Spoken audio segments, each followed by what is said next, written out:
What is up, Survivor Kingston? It's Luke, the host, creator, editor, producer, whatever you want to call me, of Survivor Kingston. Um, I am so grateful to be here. I've got two legends with me today. We'll get to them later. First off, I want to say thank you to all of you for waiting so long on this. Gotta say a quick shout out to the sponsors: Cisco Family Dentistry, J&E Yoga, the GoCast Podcast, Tyler Thompson with Farm Bureau Insurance, Mackey Gasquet Real Estate. All of you guys made this possible, and I'm so grateful for all of you. So many things that weren't possible without you were made possible. We'll get into it later. The players, it's almost been 2 years since we recorded. Today is like it's July 27th. I think season one was recorded 2 years ago today. I'm pretty sure it was July 27th that it was recorded. So it's crazy how long it's been. We love season one so much that a few months later in October, we said we got to do this again. Not even 3 months later, we said we have to do this again before it gets cold, before it's too late. And we did it. And so because of that, I had a lot of editing on my plate. I had a lot of stuff to do, and it's been drug out a long time, but it's here finally. And I'm so grateful for that. So thank you again for the patience, the players, all of you guys for coming out. It was freezing cold. It was so cold out there. It was awful. And they all came out and they stayed outside. It was miserable, but it was fun. It was awesome. And I think everyone that came out had a super fun weekend, which is all that matters to me. I just want everyone to have a good time when we do this. But without further ado, let's get into our guest stars today. First off, this guy, he doesn't even really need an introduction, but I will introduce him. Season one, found the most idols, broke the most hearts. The fans shed the most tears for this player. It's Zach. And Zach, before you say hello, I've got two questions for you. First off, how are you? And second off, are you excited for this season, man? Dude, I'm doing great. I am so excited to watch Survivor Kingston Road Trip. I think it's electric. I think it's going to be what the fans want. I think everything that we learned from season one we took into account, and I'm excited to see how it plays out. It's going to be a really good showing, and yeah, I can't say anything else, but I'm just super excited. Yes, I agree with you. I think season one was such a good little like learning how to do so much stuff, and it made things quicker, it made things more efficient, and like it went a long way. And because of that, like we got something that is, trial and error. We've done this before and we figured out how to make it better. And I think we did with this season. Our next contestant, I'm not going to spoil anything from season one, but let's just say this guy's a legend in Survivor Kingston history. By the way, before I finish, if you guys want to watch season one, it's completed on the YouTube channel. There's a playlist. Just click it. It'll literally just autoplay through the whole season for you. Anyways, we've got a legend on our hands.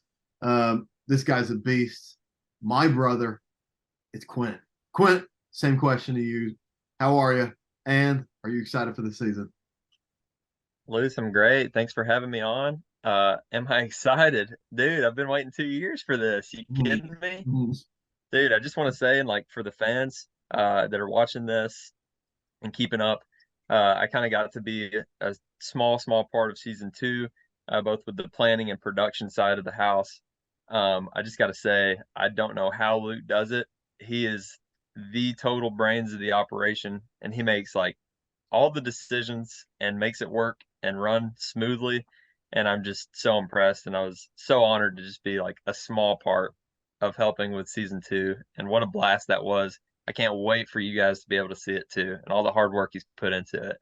Yeah, thank you. I appreciate that so much. These two guys literally probably made the season possible. They definitely made it so much better than it would have been without them. Quint, he took the role that he called gap filler, and that just meant that anything that I needed that I couldn't do, I'd say, Quint, go do that. And he'd be on it. He missed so many tribal councils from setting up challenges, hiding advantages and whatnot. He was doing everything behind the scenes, and I couldn't have done it without him. We could have done it. It wouldn't have been as good. And Zach, he provided so much confessional content this season that just made it so much better. And the confessionals are one of the most important parts of hearing the players tell their story. And he really just asked some great questions to fish some good answers out of people. and I'm excited for you guys to hear it. And these two have made this season so much better than it would have been. So it's really cool to go over this with the both of them. All right, boys and viewers, let's get into this thing. First off, we've got the schedule. This is going to be the schedule for season 1. It's tentative, I think, but it's pretty much this is the schedule. We've got 3 episodes every Tuesday, bang, bang, bang. And then in that episode 4, that's when the merge is. Little spoiler alert. Keep your eye out on that. It's going to be a 2-week break to that. I'm going to make y'all wait. Then we've got 2 more episodes after that and the finale. And the finale is going to be another 2-week break before that airs. It's good stuff. These episodes are long. They're good. We had so much content. We'll talk about it later. But I mean, the premiere is an hour long. It is literally so long and it's so good too. And I think, like I was saying, because of all this content, like we kind of got to paint the picture of these contestants like we didn't get to in season 1. And that's so important. And we're going to try to do that a little bit more tonight. That's kind of the point of this. We want to tell you all about these people because, you know, some people, it's an hour-long episode. Some people only got 45 seconds of a confessional, if that. And because of that, they don't really get to say who they are or tell their story. So that's what we're going to try to do tonight. We're going to start off with our Capybara Tribe. We've got Elaine. This is in order from left to right: Elaine, Bones, Tom, Adam, and Evie. Let's just say I'm worried about this tribe. On paper, they look like they might struggle. We've got some beasts that came out and played this season, but they are the only tribe with 3 guys, and all of their guys are strong. And the girls, they're smart. They all know their own role and can do their own thing. So we'll see. I'm not going to ever count anybody out. I made the tribes as even as possible, so I think they've got a chance, but I'm not going to say I'm not worried about them. Quint, I'm going to let you take over right here. He's going to go over each player, and he's going to go over their relationships in the game with other people. Yeah. So Luke, you hit it, but season 2, a big thing that Luke and I wanted to focus on was diversifying the cast, right? So a lot of season 1 folks knew one another.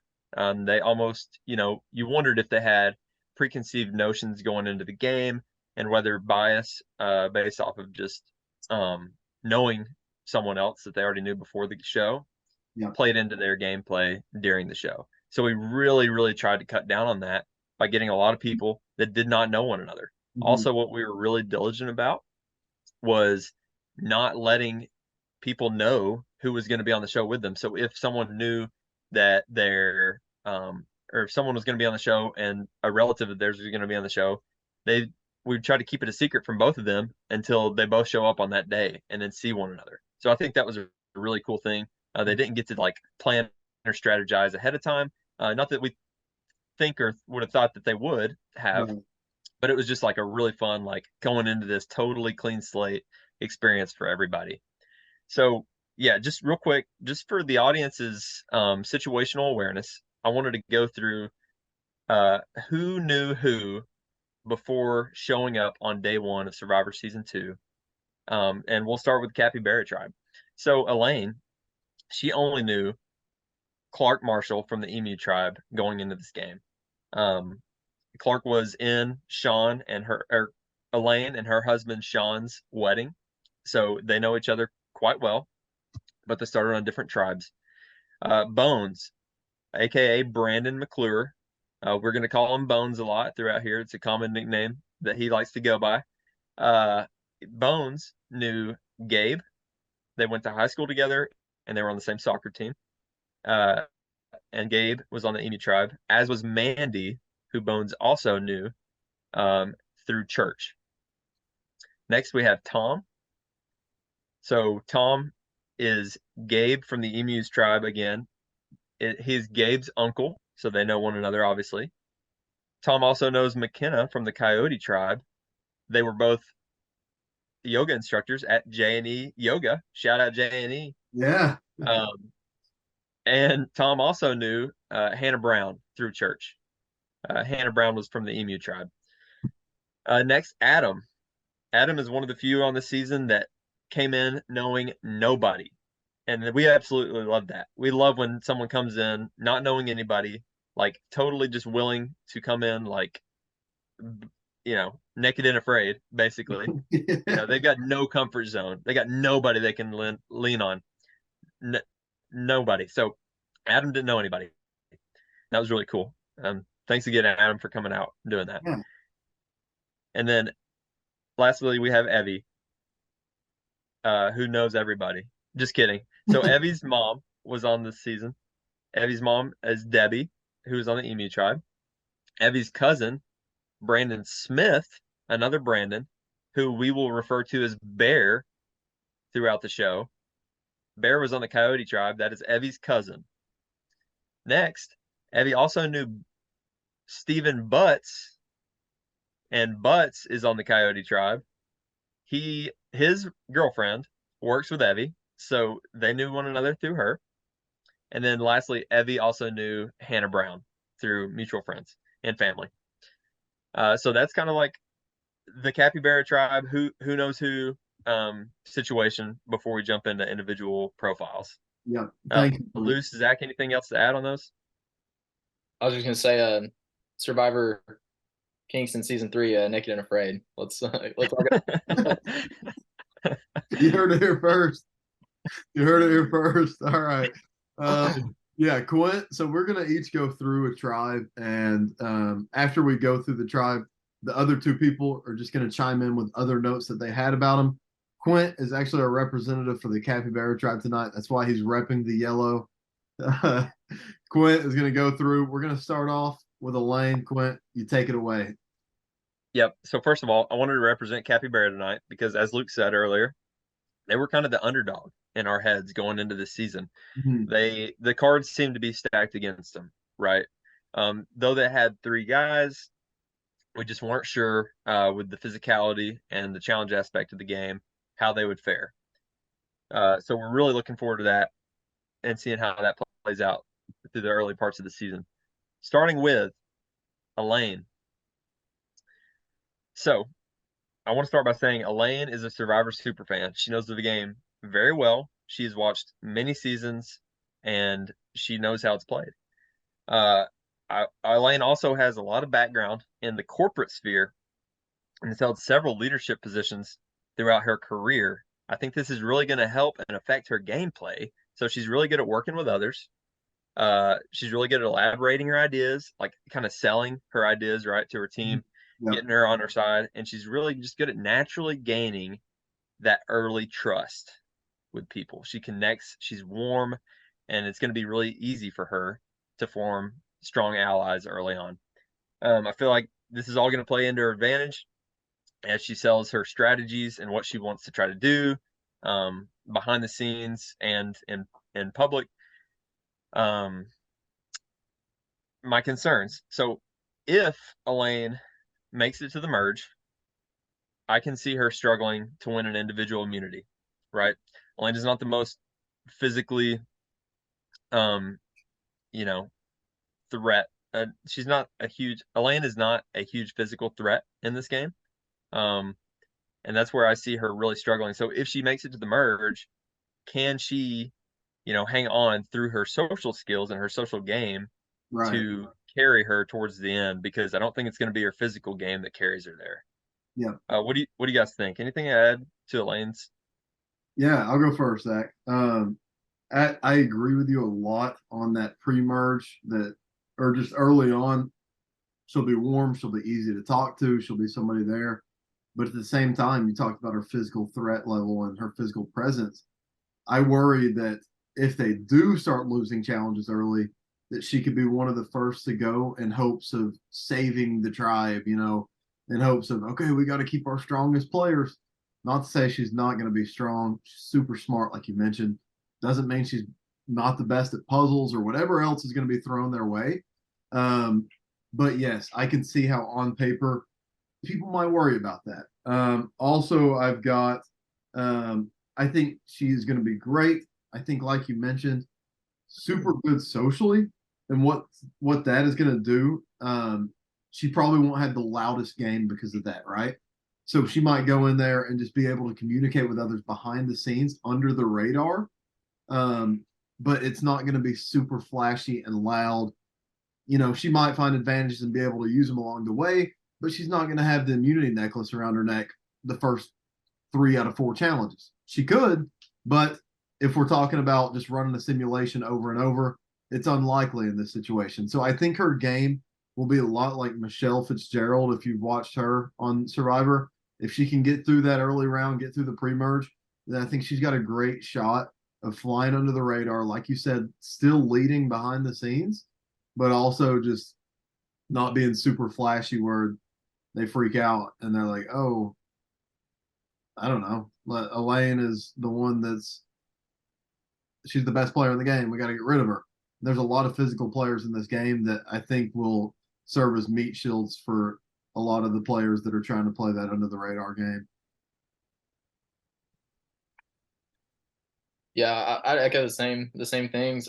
My reservations with Elaine would be like starting out on her Capybara Tribe. We've talked a little bit about like how you guys kind of think that Capybara might struggle, getting out of the gates, so to say. But looking at the lineup we have, I don't know if Elaine is going to be able to kind of keep that under the radar, mentality. She might have to step up a lot on her tribe and lead them. So, if she gets to piece all that stuff together strategically, it might end up really benefiting her. But I'd be interested to see, the first 3 or 4 immunities and see kind of how she fares there. But yeah, again, I think, strategically and what you guys were saying, really good resume.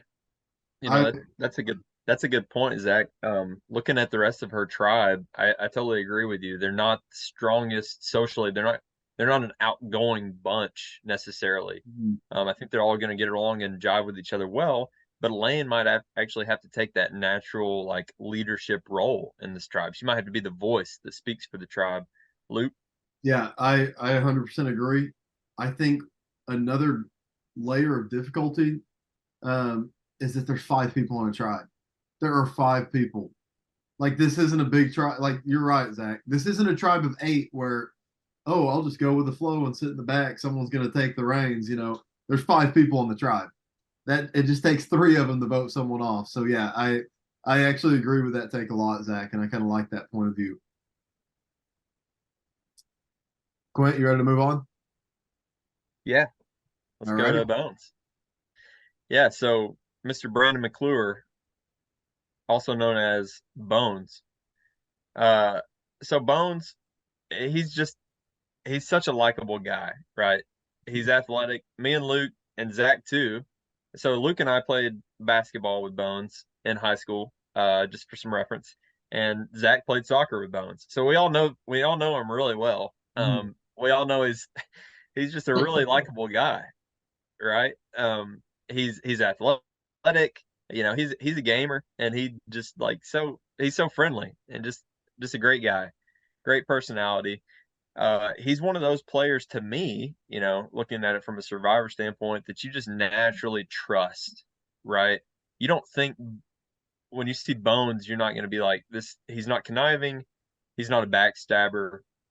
You're going to naturally trust him, and want to be aligned with him. So he might not come off as a huge threat either, but honestly, I think there's more than meets the eye. Like I mentioned, he's a gamer. This dude doesn't want to lose. He's a competitive guy. I think he's gonna go out there, and I think he's gonna try hard. And if he does, I think he'll be pretty successful. Where I do worry about Bones though is in his social game. Um, does he have what it takes to really get out of his comfort zone and talk to these people that he's never met before? He doesn't know anybody. Is he going to form alliances? Is he going to work hard to do that and make that social connection that he's going to need to take him, to the merge and beyond? What are y'all's thoughts? Yeah, no, I like that a lot. I honestly, spoiler alert to a later segment. I didn't even realize I wrote this down, but I literally put Bones as a wild card. I did too. he's a super good dude. Like Quint mentioned, like just so easy to love this guy because he is the nicest dude, always smiling, always just laughing, and that's the easiest person to be around. He's super athletic. he's arguably one of the fastest people that are going to be out there. I don't know, like strength wise, how he compares to others, but like just as far as like pure athleticism goes, there's not going to be anybody that like is way better than him. But I don't know if he's strategic. I think Quint. I think you make a great point. He is a competitive dude. He played a lot of sports. He's not going to just come out here to lose. You know, I think he will take it serious. And um, I don't know. I really want to see Bones do well. I think you're right about his social game. He's the kind of guy at a party that you go over and talk to him. You can have a conversation with him forever, but he's not the kind of guy that's going to be in the middle of the room talking to everybody, like screaming, yelling, "How are you?" He's great at those one-on-one connections, and if he can make enough of them, I think he's got a great chance. Zach? Yeah, I think Bones has everything he needs to get far in this game. But I do think he's a little easygoing. Kind of what you were saying. He's not really gonna be the one that's approaching everybody, at least in my experience. And like we all know Right. Bones really well. We've all been his teammates, so we've all been really close with him in a similar way. But yeah, he just doesn't strike me as somebody that's gonna like, you know, he's not a Tony. He's not the kind of guy that's gonna like hit the ground running as soon as he gets there. He's Right. gonna relax. He's gonna find his place and he's gonna be comfortable there. And so I think for Bones to, I guess, reach that potential, he's really got to push himself in a lot of ways. And hopefully, we know he's really competitive. Hopefully that kind of pushes him out of his comfort zone a little bit. Yeah, I think you're right. I don't know if he's got that alpha energy to him where he's gonna like we've said it, but I don't know if he's gonna take something by the reins and kind of control his own destiny. But hopefully he does. I'm rooting for all these people. I just want to throw that out there. I want to see all these people do well, and whoever plays the best game, I want them to win. I want to be out here. I don't care who it is. I don't care who you are. I want to see you succeed. But for Bones again, I think out of everyone on Capybara, I will say this: I think he's in the best spot. I'm afraid they'll go to tribal early. I think he'll be in a good spot with his athleticism. Like you were saying, just a good friend, someone to be around. I think they'll want to keep him around. I don't see them being worried about him pre-merge, and I can see him pushing it on later in the merge. But we'll talk about predictions later. Yeah, and one more thing to your point there, Luce. A lot of times you see almost like a rift between young and old, right? So obviously you have Evie, Elaine, and Bones, and then you have Tom and Adam, a little bit older.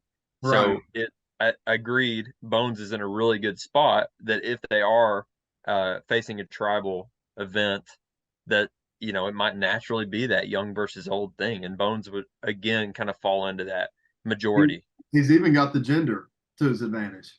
If he Yep. wants to Yeah, go he's the got gender he's got route, both. he's He, got the he can guys. play either. I could see him being a swing vote early. But yeah, that's about all I got on Bones. Anybody else? Bones So Bones really does have that competitive edge that I think he'll carry the team in a big way in challenges and just like he's going to want to win. We've talked about it.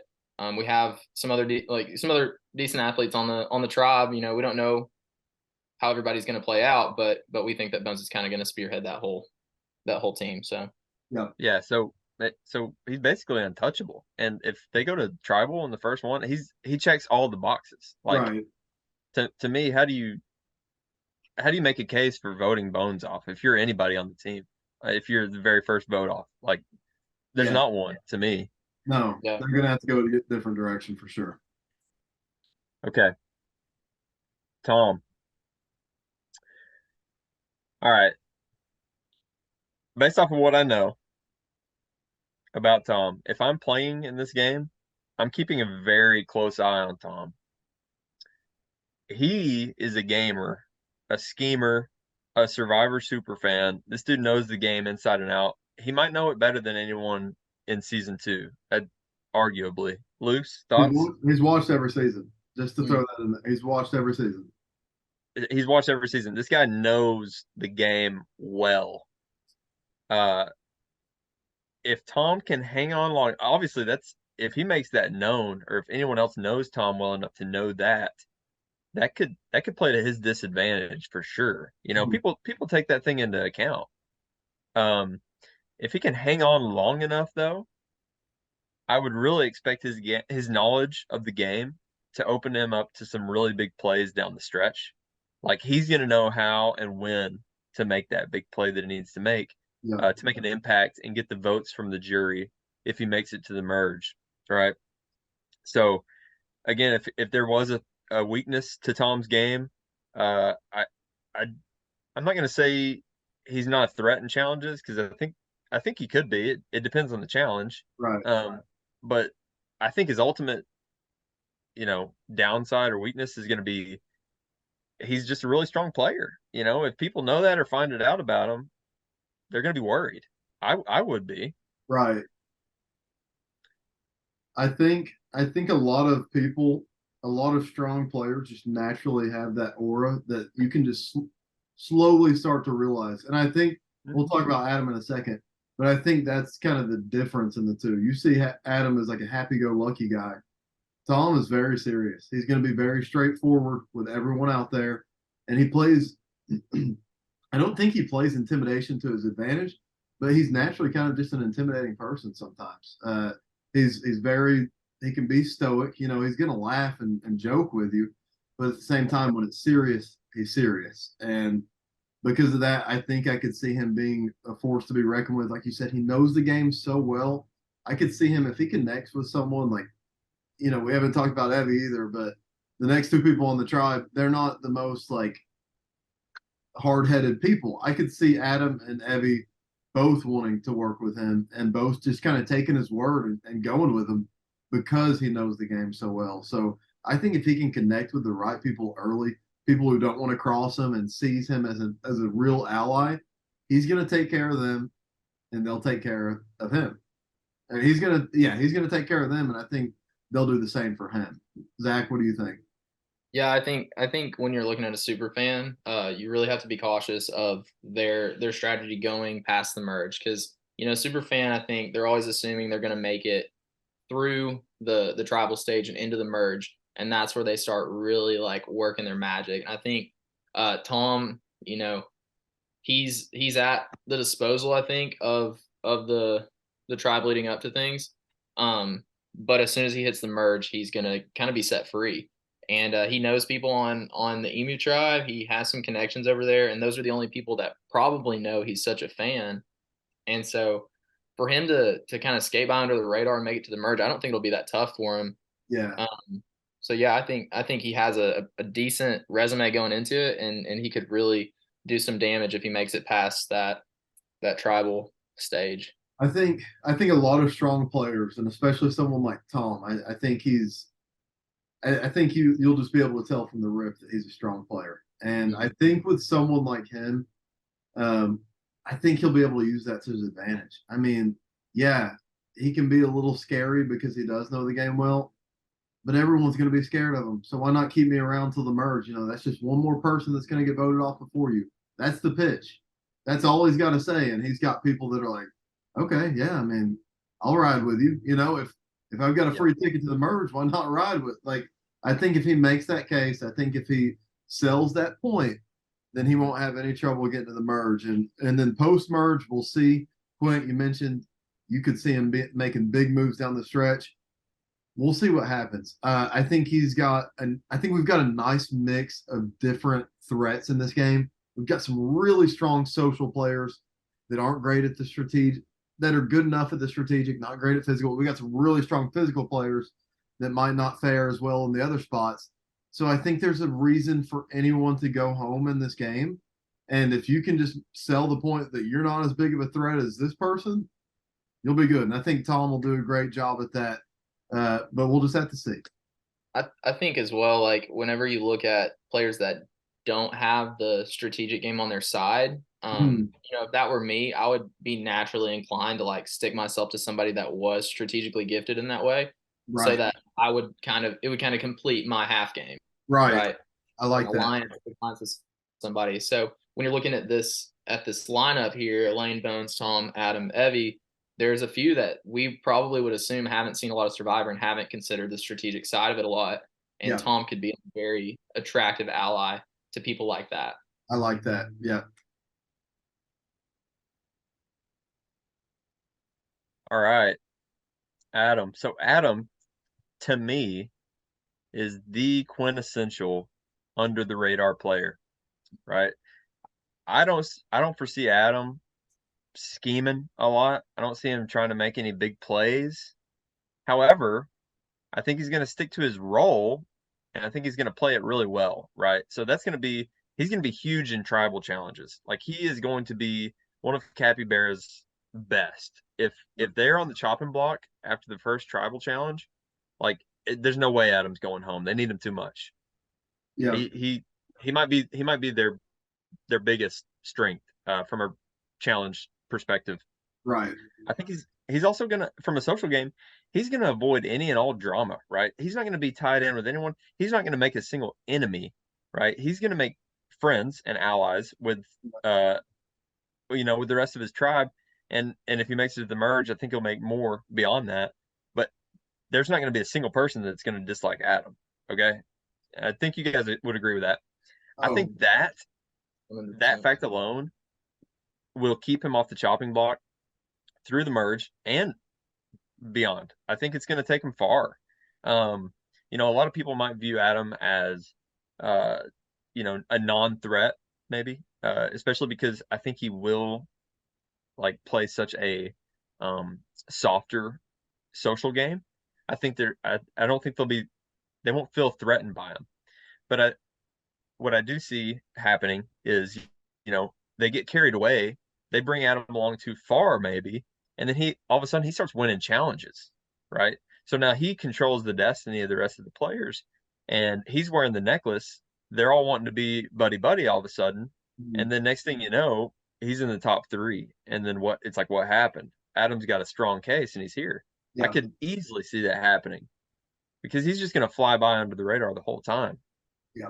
Um, it if I had to guess, and if another thing that might hurt Adam in my mind, especially when it comes to like votes at the end, say Adam makes it to the end, I think it's going to be his reluctance to make those big plays that this is really going to hurt him. How's he going to make a case to the jury at the end if he hasn't really done anything socially? Sure, he might win a few challenges and he's got that going for him, but if he doesn't do anything, if he doesn't speak up once the whole season and make any decisions, I don't see how he can, really take Soul Survivor unanimously.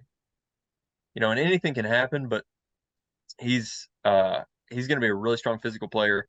I'm really curious to see how his social game is because again, I don't know him well, but I picture him as kind of a quieter guy, and he's got some loud voices on his tribe who I think will speak for him through most of the game. Yeah. So for those that don't know, this is from Survivor Kingston season 1, Sarah. This is her dad. And he's from Oneida. This is where we recorded. He's right down the road. Said, sure, I'll do it. This dude, I think if we ran 1,000 simulations of this game, Adam would be the guy that makes it to the end more than anyone else. I truly believe that. I think Quint, you hit the nail right on the head. I don't know that saying, but something like that. You said it perfectly. That's it. That's it, man. The dude is probably top 3 best social players just by like being easy to talk to, and we'll talk about anything with you. Probably, arguably top 3 best challenge players, at least team wise. But he's never watched the game. He doesn't know what he's doing. So Quint, I think you're right. This dude is gonna do. He's just gonna be himself, and that's the coolest thing. Is like a lot of people go on there and they want to. Oh, I want to be like Boston Rob. I want to be like Tony. I want to be like Cochran. I want to be like Parvati. All these things. No, that's not what you're gonna get from Adam. He's gonna shoot you straight. He's gonna be straight up. Quint, you said it right. He's gonna avoid all drama. He's not gonna be caught saying something that he regrets or anything like that because he won't say anything. He's just gonna go with the flow. Um, I I think Adam, like you said, will be a great team challenge player, which will get him to the merge, and there will be a lot more people in front of him that they want to vote off before him. So I could easily see him sneaking by good enough at individual challenges to where he could get the power by the end of the game. It's going to be a strategic game. I think you're right. I think he's going to really either have to make great relationships with everyone, or he's going to have to make a decision down the road, and we'll see if he can end up doing that. But I could see a lot of progress being made from him. He's a former walk-on for UT football. I think he's going to be great at just adapting to what's around him. He's good at games. He's just a good dude. He's going to be fun to watch, and I'm glad that he was out there, because I think it's nice to have a player like this on the show that simplifies the game, but also like is 100% himself. And I'm really excited to watch Adam out there. Yeah, I think if I had to pick one word to describe him, I think Adam's like, I think he's a hero. I think he's the hero type. I think he's going to play the game like you would define a Survivor hero. He's going to be honest. He's not going to be extremely socially dynamic, but he's going to have relationships that carry him. And I think as you watch him throughout it, we're talking, if he makes a run at the final three, then he probably hasn't really stabbed anybody in the back, and he hasn't really hurt many feelings. So that alone, in some juries is gonna be enough to get a vote. And so I think he has a really great case to go far and even to win. Adam is a really strong competitor in every facet. And I'm interested to see kind of how he plays the game, and if he uses these things to his advantage, because I think he could really make a big splash. Yep. Okay. Last but not least, fifth and final member of the Capybara Tribe is our very own Evie Newport. So, for those that remember Phil from season 1, legendary player from season 1, this is his daughter. The second coming, if you will. Debbie, who you'll see later, is Phil's wife, Evie's mom. She's on the Emu Tribe. So we've got the whole Phil Newport family on this thing almost. Evie. So going through all the players. Right, if Elaine ends up being the voice of Capybara, right, which we talked that maybe she would be. Bones, the personality. Tom, maybe the brain, and Adam, the brawn. Evie would be the heart. Yes. Of Cap, right? So Evie, she's not going to be able to make a single enemy if she tried. No. We talked about Adam. He won't make enemies either, but it's like Evie could straight up stab you in the back and you'd still love her, right? Mm-hmm. So it's going to be really, really hard, in my opinion, for her to get voted off. Just off of that alone, just off of social, just her natural personality. It's going to be like that. She's going to have every single castaway in her corner. I'd be scared of her if I was in the final three with her. I'd be terrified. I wouldn't stand a chance. So if she takes this game serious, which again, you never know, how hard are they going to play? How hard are they going to try? If she does take this game seriously, if she makes it to the merge, if she makes a couple of smart decisions, aligns with the right people, which I think she can, I think she's going to maintain the popularity she needs to win it all. Like, I don't see how, if Evie is in the top 3, I do not see how she does not get a lot of jury votes. Right? So if she doesn't take it home, she's a close second. Mm-hmm. Because she's not, and I don't think she's going to win challenges either. That's what's going to be so impressive about her game. Yeah. It's going to all be won socially, right? And she will strategize. We all know that. Mm-hmm. But she's not a challenge threat. She's going to do her part in the tribe challenges. But when it comes down the line, it's going to be all based off of her social game, which she has like in the bag. Yeah. If anyone ever did, it's her. So I feel really confident about Evie this season. I'm really looking forward to her. Where I think she could get really nipped in the bud is an early Capybara Tribe challenge loss. That's where I'm worried about Evie, right? Again, these are all ifs. If she makes it to the merge, right, that's where I think she's going to shine. But if she doesn't, she's one of the first names that might get tossed out there. She's going to have to really, scrap from the bottom to save herself and make a case. Keep me around. And will she be able to do that? I don't know. So that's where I worry about Evie going into season 2 is an early tribe loss for Capybara. What are y'all's thoughts? I agree with that 100%. I think you said that great. The first sentence I wrote down about Evie is probably the sweetest human on earth. It doesn't get much better than that. She is unbelievable. I think with you talking, I agreed on so much that you said. I really think a player comparison for her is Mom, is Becky from season 1, but just younger. I think that she's got everything that it takes, but just lacks a little bit of that challenge prowess that, you know, if her tribe is depleting, if they feel like they need to win challenges, she might be one of the first to go because of that. But if she makes it to the merge, like I've said with a lot of these people, I think there are so many more people that they'll want to get rid of before her. So yes, Quint, I agree. I think that she will be great at making those connections. Really easy to talk to. Really, just I mean, incredibly sweet. And if she stabbed me in the back, I would smile. That's how I would feel because I would be happy for her for some reason that she ruined my game. So yes, I think you're right. I think she is very easy to forgive, and I'm excited to see her play because I agree with you. I do not know if she's going to take it serious. I don't know how much she knows about the game, but I do think that like she told me a lot beforehand. I want to get out of my comfort zone and try this, and hearing that is super exciting, especially with someone as amazing as Evie. Zach.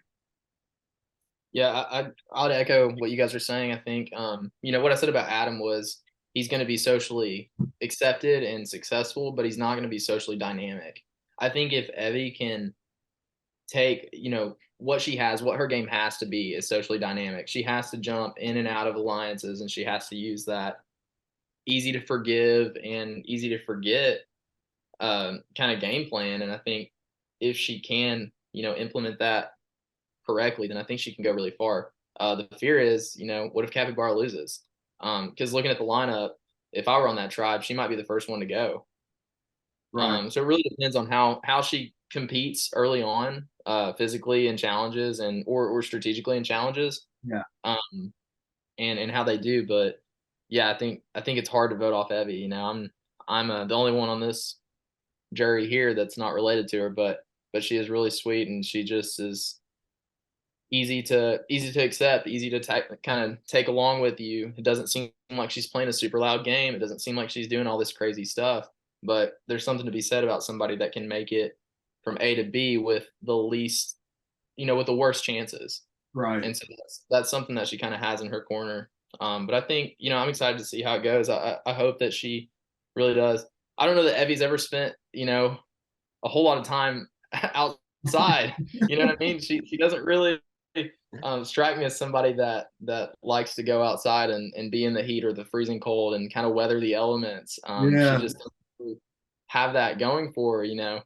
So it's interesting to see kind of how she'll hold up and kind of how she'll spin that, how she'll take it. If she's positive, if she's ready to play, then the game's hers. If she's not, then she may meet an early fate. So I'm excited to see how it goes. Right. Yeah. Evie was a cheerleader in high school. She's an esthetician now. I think that's how you say it. So yeah, not the stereotypical person to be outdoors. So I'm excited that she gets to at least spend one night outside. That's gonna be fun. Yeah. It, And like Zach said, she's our first cousin. So we love her. We're rooting for her. Good yeah. luck, Evie, and everyone else. But we're happy you joined our season. Yeah. We're happy to have you on here. All these people really. I mean, Absolutely. yeah, it just means the world. We asked a lot of people asked us, and I think this cast ended up turning out really, really fun. And I'm Oh, glad. I think it's everyone such a that, good cast. yeah, and I think everyone that did it, I think they all had a blast, which is the coolest thing. Like from last place to first, I think everyone had a good time. All right, Coyote Tribe. Quint, will you do a quick recap for us of the relationships each member has with others? Absolutely. Coyote Tribe, starting from left to right. Mikenah, as we mentioned, she already knew Tom. They both taught yoga at J&E Yoga. Pre-existing relationship there, as well as she knew Clark Marshall, member of the Emu Tribe. Uh, Ashley.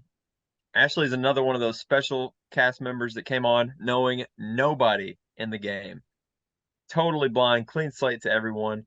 She doesn't know them. They don't know her. Luce? She doesn't even know the host or any of the She producers. doesn't know the host. She does. We did not know this woman. I can't believe she showed up. Drove Yeah. an hour and a half. Yeah, she came all the way up to Oneida, Tennessee without have ever meeting Luke, without have ever meeting myself. She just kind of went on a whim, and we're so glad that she did. Because Ashley, you were awesome. Best sport award. Robin, nobody, clean slate. Coyote is coming in clean. Robin knew no one. Again, Robin, we thank you so much for coming on the show. Like you're awesome, and you made it so special. Yeah. As the audience is gonna see, you make this such a special season, and you didn't know anybody, and that's so cool that you still came out regardless. Bear knew Debbie, and Bear knew Evie. Um, Debbie being his aunt on Emu Tribe, and Evie, of course, Capybara, we already mentioned, his cousin. So pre-existing relationship there. Lastly, Butts. We mentioned this earlier, but Butts' girlfriend works with Evie, so they know each other through that relationship. So that's it for Coyote Tribe as far as pre-existing relationships. Not a lot going on there, obviously. I don't think that's going to really play into anyone's gameplay. Yeah. Minor relationship from Butts. He knew of it. They knew each other kind of. So he's another one super special that he came out and did it immediately. I think the first time I posted, does anybody want to play? I think he was the first one in the DMs that messaged, sent a paragraph about why he should be on there and what he should do, and that means a lot. When we get people that want to be out there, that just makes it so much more special. Brought fire pits for every tribe, brought a lot of stuff to help us out, which was super cool. So super appreciative of him too. We're gonna start off with Mikenah here. I didn't miss anything before this, right? Okay, No, we're you're gonna good. start off with Mikenah here. So Mikenah, I don't know really what to expect here. She's a little mischievous to say the least. She's a very, very, very smart person, and she knows the game. She told me that when she was a kid, she had a birthday party or something that was Survivor themed, which was cool. And so I'm excited to see her out there. I don't know how graceful she will be socially. She's kind of owns that like alpha snake mentality, which I think might be a little scary for her social game, but I think she'll be fine with creating those relationships. And I think she's good about keeping the people in her circle, keeping them close and letting them know, like, I'm your friend, we're against them. I think she's good at like teaming up with someone and pointing the finger at the person they don't like. Let's see what else. She seems like the type of person you would want to watch on TV, but you do not want to align with. That's just my personal opinion from seeing her. I think she is great television. But after hearing her say her first confessional, I was already ready to say, all right, I will never ever align with you. But we'll get into that later. That's just me personally as how I would want to play. I think she'll be a fun player to watch out for. I love a character like this because she's very unique in comparison to most people that are going to be out here. And truly, I think she'll make the merge, and I think she'll do good just because of her knowledge of the game. But yes, pros, smart, knows the game well enough. I think she'll be good socially, really good at communicating with people. Collins, I don't know how graceful she'll be out there, but that's what I've got on Mikenah. Quint? Yeah, just a lot of echoing what you already said. I think she's gonna like work hard to establish those core alliances early on. But honestly, if those alliances are still around later in the game, I don't think she'd hesitate to make a big play if it presented itself and turned on a close alliance from the jump. That's just the kind of player she is. She's not afraid to hurt feelings, you Yeah. know, quite frankly. And that can make a really strong player. It could also hurt you. Obviously, we've seen both sides of it. You gotta find that balancing act in the two. Yeah. Like you said, I also had in my notes that I think she has a very firm understanding of the game. Like she's got the strategy side of it as well. She's gonna play strategically. Where I worry about her, I think she's really gonna play with a lot of emotion.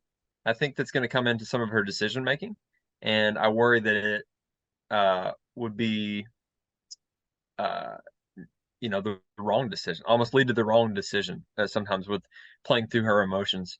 And then lastly, like you already mentioned, she's not afraid one bit to make enemies. Like it's almost as if she seeks them out, right? She's an instigator, which Yeah. is great TV. Mhm. It really is. But that's going to hurt her chances of getting votes in the end. If she makes it to final three, she's going to really have to sell herself because she's going to have a lot of enemies sitting on that jury at the end. And then she's also maybe not the strongest physical player. You know, I don't know where she'll land when it comes to post merge challenges. Is she going to win that necklace? Because she's going to really need it. Yeah. I think with what you were saying about making it to the end, I think it depends on the jury, and it's crazy because every jury is different. If she sells herself as, "Hey, I came out here and I was the villain. I wasn't afraid to hurt feelings. I wasn't afraid to do this and that." As a fan, we've already talked about some fans on the show. As a fan, sometimes you got to sit back, swallow your pride, and say, "I respect it. You outplayed me." So I think if she can have the right people on the jury, be very sincere in that speech and tell them exactly what she was doing and just really sell her case, which I think she has a really good chance of being good at because she is articulate. She's very smart. And I think that could be huge. But we've mentioned a lot of people like Adam and Evie who don't know the show as well. And they might not receive that as well as a good social game or winning challenges or stuff like that. So I'm really interested to see if she makes it to the end, how she'll sell her game, and if the jury is going to respect it. I wrote down here, it's funny you guys were talking about good television. I said that Mikenah was the most likely to actually get casted on Survivor. I think if anybody that's played in season 1 and 2, I think Mikenah Yeah, has the best chance for some reason. Um, just because like she's polarizing, man. People either like to get behind her or like to get in front of her and face off against her. And I think that can be your friend in Survivor, really. I think having being the person who makes the decisions. I don't want to make decisions. So I'd love for Mikenah to make decisions for me and stuff like that. You don't want to be, the leader or the voice, and Mikenah doesn't care to be, and she'll own it. And so I think she has, a really good, some really good leadership qualities. Starting out, and if her tribe can stay together, then Mikenah could have a really good chance of going really far in this game.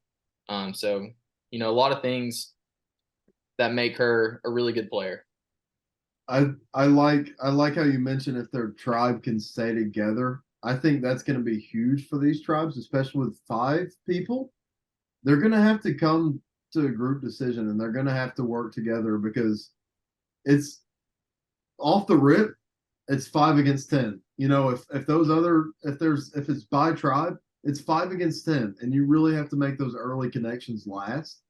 And I don't know, like you said, she can be polarizing.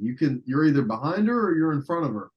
And if there is a face off, then it could get ugly quick for Coyote. But I've got faith in them. I really do have faith in this tribe. Just first off by their physical strength, which we can talk about with the players that come in later. But also I just think like it's a lot of like younger people, and then Robin's a little bit older, but she's still like a cool older. You know what I mean? Like she's really easy to just talk to and be buddy buddy with. So I think there could be. I think unity is important, and I think Coyote can pull that unity card off. Any more comments on Mikenah? Good luck. Ashley, like I mentioned, no clue who this was. No clue. I felt like a player standing on the Coyote Tribe waiting to meet my castmates because I did not know who this person was. I was excited to meet her.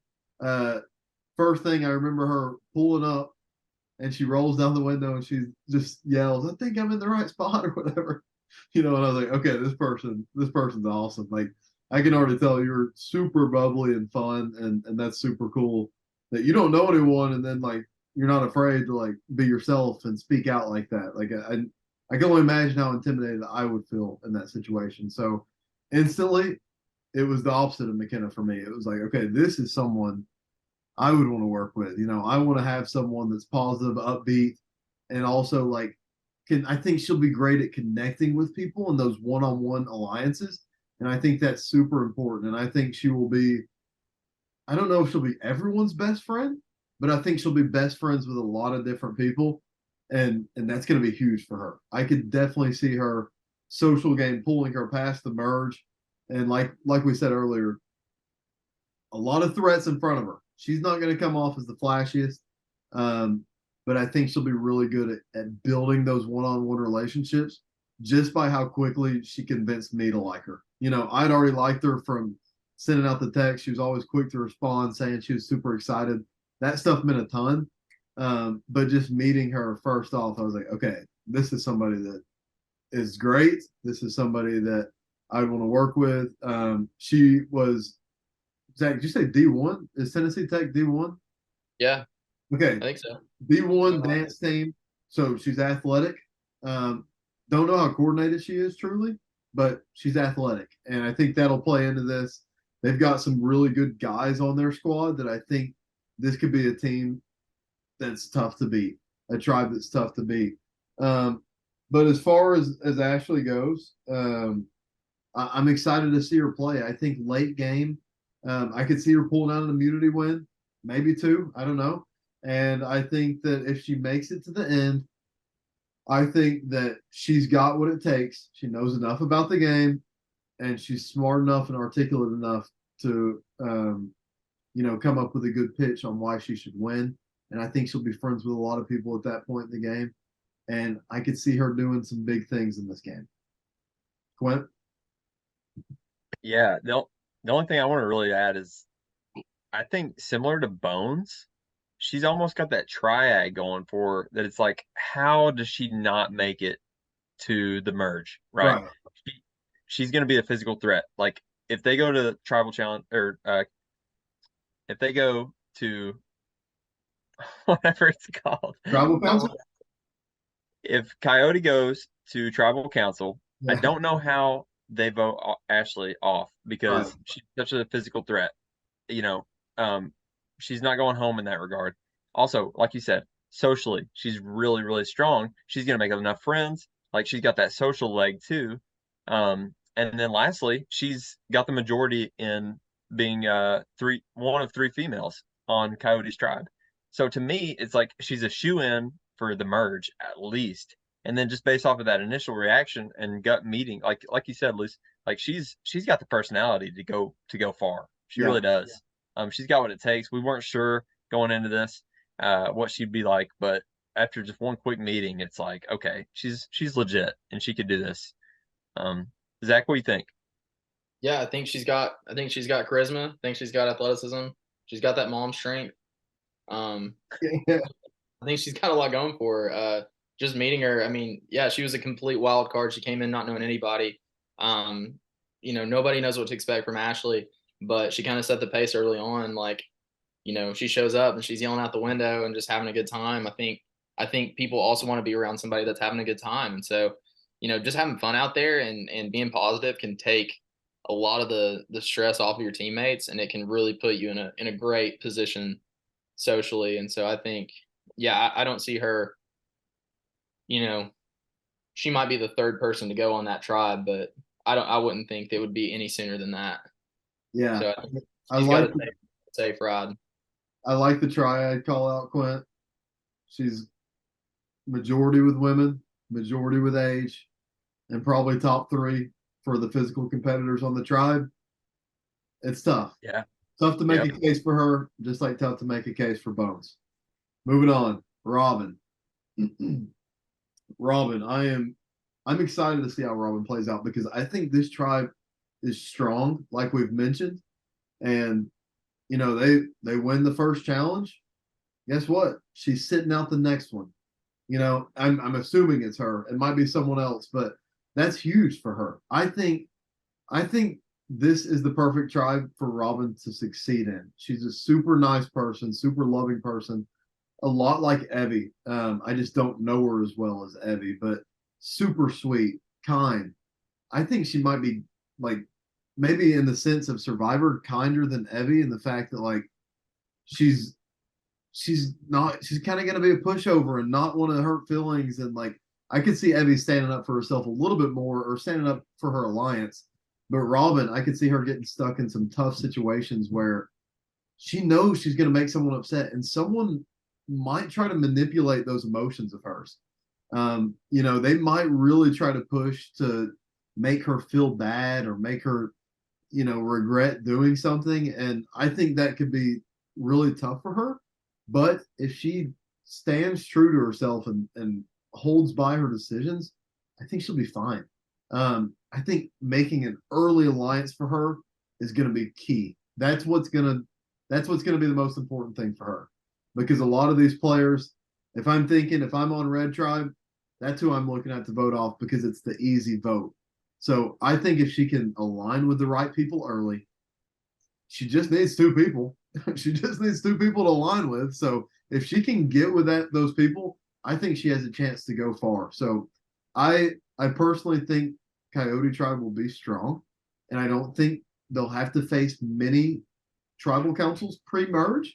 But if they do, I could see Robin struggling. As far as making it past that, if she makes it to the merge, she's a lock for Final Seven. I could not imagine anyone saying we have to vote off Robin. She's not a loud player. She's not flashy at all. And I think that she really just needs to work on those connections. Hopefully, she's not one dimensional. I'm afraid she might be. I'm afraid she might find a loud voice on her tribe and stick with it the whole time. Gets to the merge, sticks with it the whole time. So we'll see what she can do. I hope so badly that she surprises me. I'm glad she's out here. Like I mentioned with Adam, it's fun to see players like this, players that aren't the typical build, that don't know much about the game, but are out there just to be themselves and have a good time. Quint? Were you reading off my notes? I mean, this is, I don't even know what to say. So, yeah, I'll repeat what Luke said just to kind of re-emphasize everything, but he took the words right off of my paper. So think of Robin basically as an Evie 2.0. That's what I literally have right here in my notes. Happy-go-lucky, heart of gold, just salt of the earth person in general. She's going to be a salt of the earth player. She's not going to hurt any feelings. Yeah, I had in there too that she was just like Adam, right? She's going to fly under the radar. If she makes it to the merge, she's easily top 7, maybe top 5. Yeah. She's gonna fly by and no one's gonna say a thing. She's gonna be friends with everybody. Everyone's gonna like her. It's gonna be very easy and natural for her to take that role. So what I don't what I where I worry about Robin is in her knowledge of the game. And then Luke, just like you said, and I gotta reiterate this, I'm really afraid that her kindness might be mistaken for weakness in the eyes of the other castaways, and I worry that they might take advantage of that. And that's where I see Robin struggling in this game. But other than that, she makes it to the merge.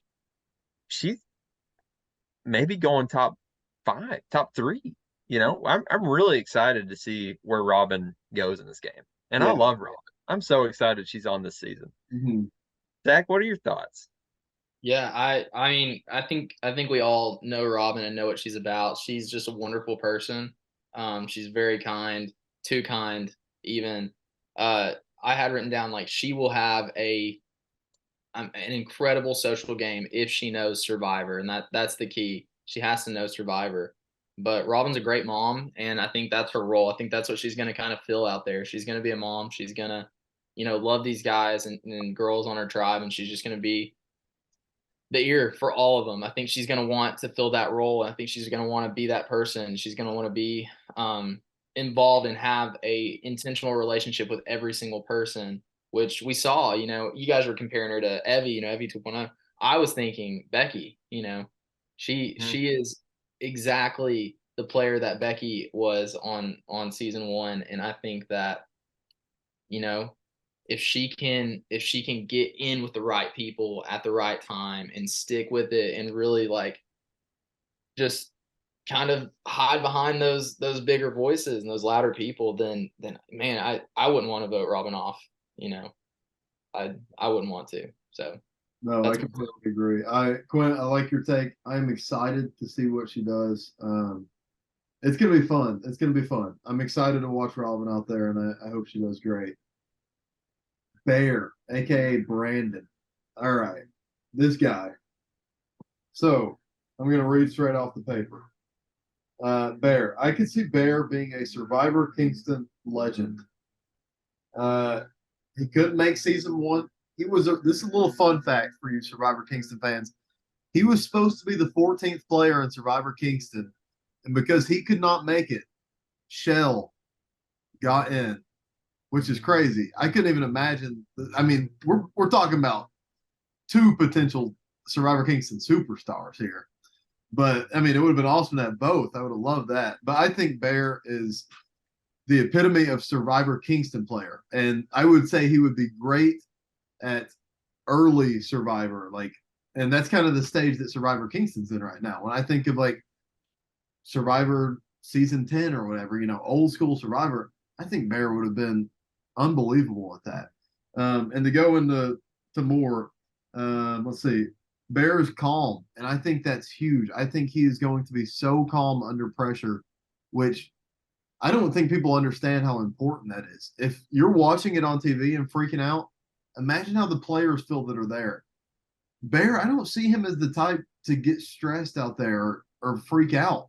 He might be stressed internally, but he does a great job of not showing that. And I think that's almost a little bit intimidating. It seems like he's beaming with confidence because he's so nonchalant, but his calmness is so, so important to this. And I think he'll perform well under pressure because of that. I think he'll take his time with decisions. I think he'll be good at making relationships. Another really easy guy to talk to. I don't know how well he knows the game, but I think he knows the game well enough to succeed. Another kind of person, played sports growing up. He's not out here to lose. He's competitive, and that's what it takes to be great. Um, let's see here. Yeah, I think just with this tribe, original or first impressions, I think him and Butts will align and work together up to the merge. I think both of them will realize that they need each other. They're both the athletic dudes on their tribe, and I think that because of that, it'll be easy for people to gravitate towards them. And like I said, I see Coyote as, if they can pull together the unity stuff, then I think they'll be great. And having these 2 dudes that are really strong in challenges and really kind of scary, flashier players, I think that's going to be important for the rest of the tribe. And I think the girls are going to sense that and want to work with these dudes, just because they're going to be meat shields later on in the game. Quint? Yep. Yeah, totally agree with basically everything you said, Luce. I also agree. I think Bear has a really good chance of making a deep run in this game. He's going to be really good at challenges, not only in the tribal challenges, but if and when, personally, because Yeah. to me, Bear's another one of those like shoe-ins for merge, right? If Yeah. he gets there, if and when he gets to the merge, he's going to be a force to be reckoned with in the challenges. Like this dude's a beast. And where I think a lot of people might underestimate Bear, especially castaways that just get to know him for the first time, as well as people that know him pretty well, I think they might underestimate his social game and the strategy that's going to go into a lot of his decisions. Yeah. Like I think he's gonna stay pretty uh you know he's gonna stay quiet socially, I think, but I think he's really gonna strategize a lot. And like you said, he's got this calm demeanor and he doesn't show what he's thinking, but you can tell the gears are always going, and he's like thinking of his next move and even thinking 5 steps ahead often. So I think he's going to have a relatively quiet social game, but don't be surprised one bit. And I don't think he's going to hesitate to make a big play, big loud play on down the road if one comes his way, because I think he's going to be almost looking for it. He's looking for something big to happen. He's a gamer. Yeah. I've got high hopes for Bear, and I'm excited to watch his gameplay go too, because we don't know what we're going to get, but I think we're going to get something good. Right. And Zach, before you go, another cousin of Quint and we we want to see him do well too, just because of that. Yeah. I don't know. I was so glad. I mentioned I wanted him in season one. I was so glad he could do season two because he just like Quint's saying, like that calm demeanor. I feel like he's so hard to read. Even in real life, it can be hard to read him. And inside of a game like Survivor, that is so important to not be able to be read by others. So, like Quint said, I've got high hopes for Bear, and I will, just like everyone, I'm rooting for, but I'm rooting for Bear because I think he's got the potential to be one of the best. Yeah, the first thing I said about Bear was he could go off. Bear could absolutely make a run and just be untouchable. And that's what it seems like on his tribe from the start. He's probably gonna be, the I said earlier, like a spearhead. He's probably gonna be like the guy that gets them through the challenges. I mean, he's gonna be the guy that like isn't afraid to get his hands dirty. He's gonna jump into things. He's gonna, Bear's the kind of guy who's gonna, as soon as he gets there, probably gonna start looking for idols. Probably gonna start like trying to figure out how he can get an edge in this game. And Bear, correct me if I'm wrong, or cut this if I'm wrong, but he's fighting MMA. Is that right? Like, I mean, dude's all over the Yeah, place. dude. Like, don't Dude's wrestle been in with and this out of guy. the ring for Yeah. a while now, but I wouldn't want to pick a fight with him. No way. And so just imagine, like, you see him right there. He's got this smile on his face, leather jacket. I mean, he's suave, he's smooth, he's quiet, Yep. he's unreadable, man. And he's a fighter. He's a Yep. competitor. And I just think, man, I think Bear could go off. I just think he could have a run and be completely untouchable. I think what I'm worried about is his social game. Is he going to make other people feel like they're safe with him? Is he going to make other people feel like he's inexpendable? Because that's what he has to do. And so I'm excited to see what Bear has to do. I'm a little left a bad taste in my mouth that Bear didn't get to season one, and how things worked out with Shell. But no, I'm just kidding. All love for Shell. All love for Shell. But no, great competitor, and I'm excited to see how it plays out. Yeah, I agree. I'm stoked for Bear. Let's see here. Butts. Final, last but not least, final member of the Coyote Tribe. Just going off what we were just saying with Bear, I think this dude's going to be his right hand man, and I think Bear will be his right hand man, and I think Butts will be Bear's right hand man. Only two dudes on the team, around the same age, both athletes. I think they're both going to be important to each other's game, and I could definitely see them just naturally gravitating towards each other. I don't really know him that well, but I know he was a hooper in high school. I remember my freshman year, Quint was playing him. It was both of their senior years. Butts might be a year younger, maybe. But it was always so fun to watch those games because they were always close. Butts was always super, super good. Wasn't a big fan of him back in the day. I'll be the first to admit. But I gained a lot of respect for him whenever he DM said he wanted to do Survivor Kingston. I was excited because I recognized the name. And it was super cool getting to meet this dude and build a relationship with the guy. But let's see. I literally have about everything I've said on here. Don't know him very well, but he seems like a great dude. Like I said, he was one of the first to show up. Anything that he had to offer, he said, "Text me, let me know, and I'll let you know if I've got it." That kind of stuff. It means the world, and I feel like everyone was like that. But it was nice that he lives 15 minutes down the road. That's a lot easier for him to drive his truck over instead of some of the people that were driving an hour and a half, 2 hours flying across the country. So it was super cool that he did that for us. I think he wants to win. Like I said in basketball, dude was competitive. I remember watching him from a young age, and I think it's going to show out here. I don't imagine this guy being a pushover. I don't imagine him taking anything lightly. I know his work ethic was very serious in basketball, I know he still does training. I see him post videos all the time where he's got kids. He's molding them, and I think he's just naturally a leader from playing those sports. And I think he could be a great teammate in this game.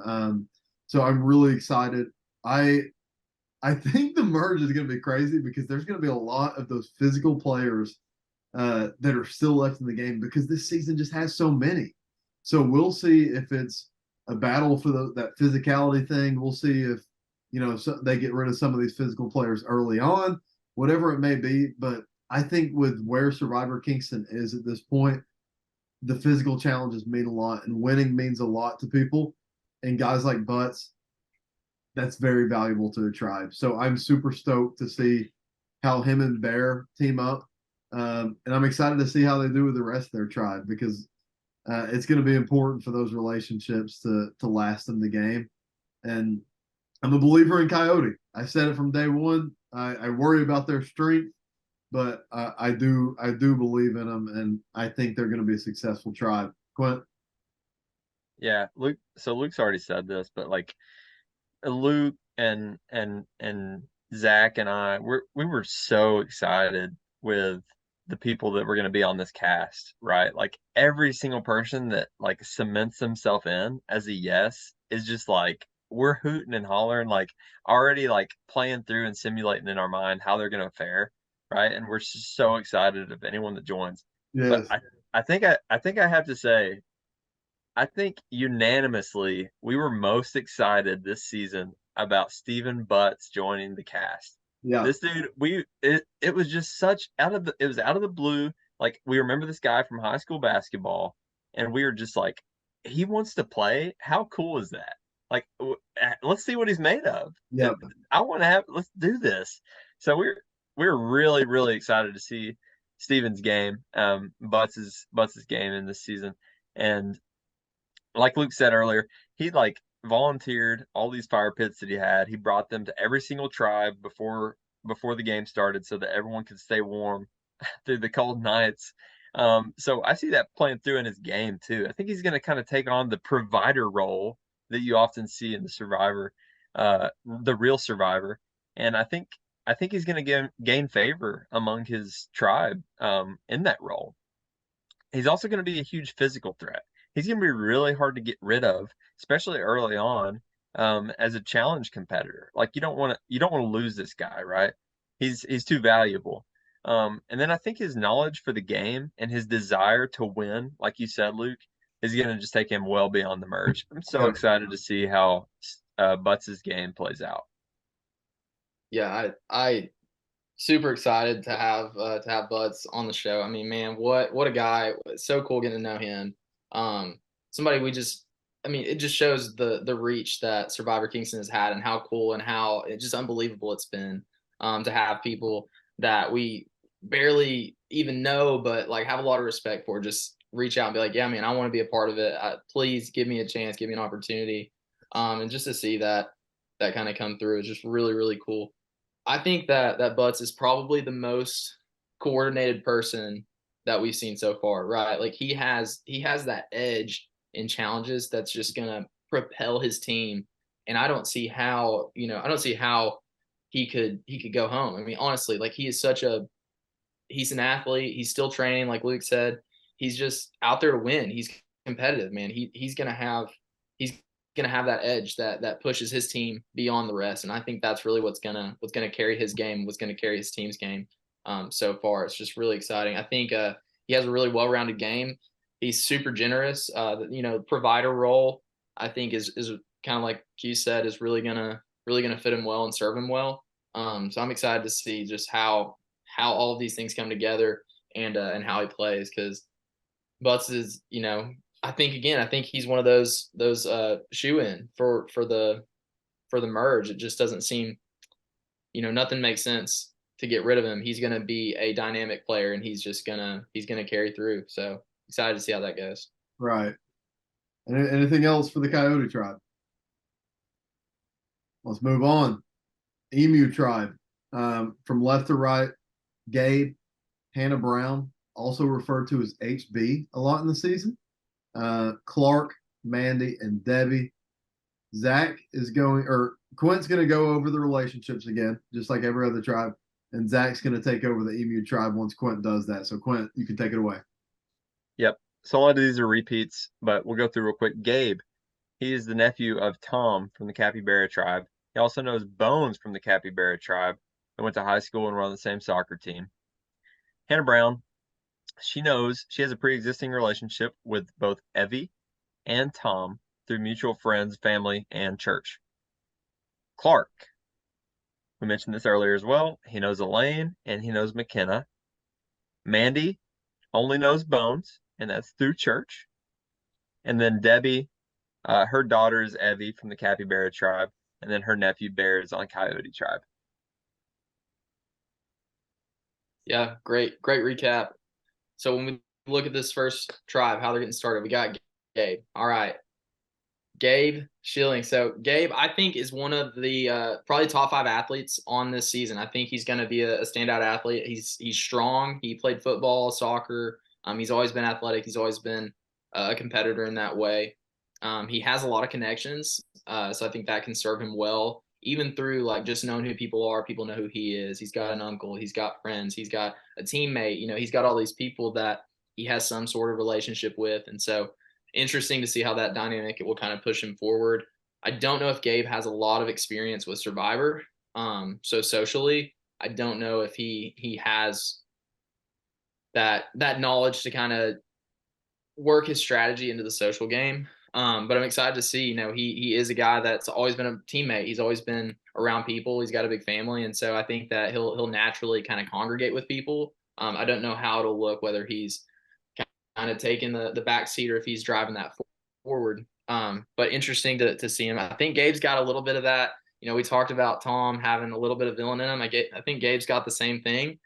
So we'll see if he has that edge that kind of pushes him past the competitors. He's not afraid to, step on some toes, make people upset. But I think he's going to be a good competitor. I think he's going to do well in challenges, and I think he's got a really solid game that could take him really far. It just really depends on how his team does, how his tribe does, which in my opinion is probably the most athletic, the most apt to win challenges. So I think that this team could really just kind of steamroll, looking through it and really kind of analyzing what they have, what they bring to the table. And I think Gabe is going to be a forerunner for that. So I think he's going to be pretty inexpendable to his tribe, and I think he's going to have a lot of qualities that make him a really good competitor. So it's interesting to see. It'll be interesting to see how far he goes. But Luke, what do you think?